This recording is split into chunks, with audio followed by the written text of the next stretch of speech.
La loi HPST, Hôpital Patient Santé Territoire, qui a été menée sans aucune concertation réelle avec le monde hospitalo-universitaire, donc avec les universités, avec la recherche. Le mot recherche n'existe pas dans la loi Hôpital Patient Santé Territoire. Or, si on parle de santé, il faut obligatoirement quelque part qu'on y accole le mot enseignement et le mot recherche, à tous les niveaux. Penser qu'on peut faire de la médecine sans enseigner et sans chercher, c'est un non-sens. Si vous restez aux antibiotiques qui existaient quand vous avez fait vos années de médecine et qu'après vous arrêtez, c'est pas de la médecine, ça. Donc l'enseignement, c'est un autre moteur de la santé. Et puis après, il y a tout ce qui est organisation du système de soins.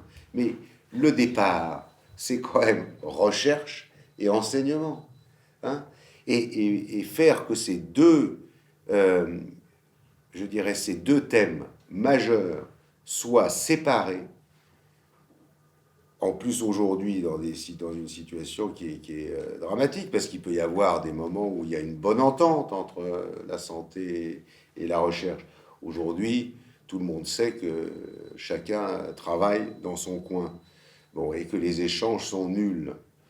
Espérons que ça va changer, peut-être dans quelques semaines, mais en tout cas, faire que cette séparation dure amène obligatoirement un jour à ce que finalement la seule approche rationnelle du ministère de la Santé, elle l'a, c'est les comptes de la sécurité sociale.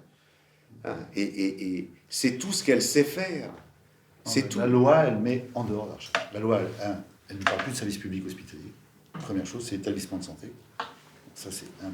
Deuxièmement, c'est fini la logique intégration CHU qu'il fallait moderniser, développer. C'est fini. C'est la recherche, c'est un business à part qui se fera à part. Où est-ce qu'il se fera? L'hôpital ou ailleurs, ou en clinique. Tout ça, on découpe tout en bout et on vend. C'est ça la cohérence. Hein. Du coup, nous, le ministre dit santé, c'est pour le moment T2A. Codifiez-moi ça, mettez-moi les pôles de gestion. Du coup, l'hôpital est organisé. Pourquoi? Pour la gestion. Donc on peut dire que cette loi, elle est pas seulement anti-médecin. Bon, à la limite, ça n'aurait pas beaucoup d'importance, mais elle est fondamentalement anti-médecine. Hein, et elle porte en elle la fin d'une médecine de haut niveau.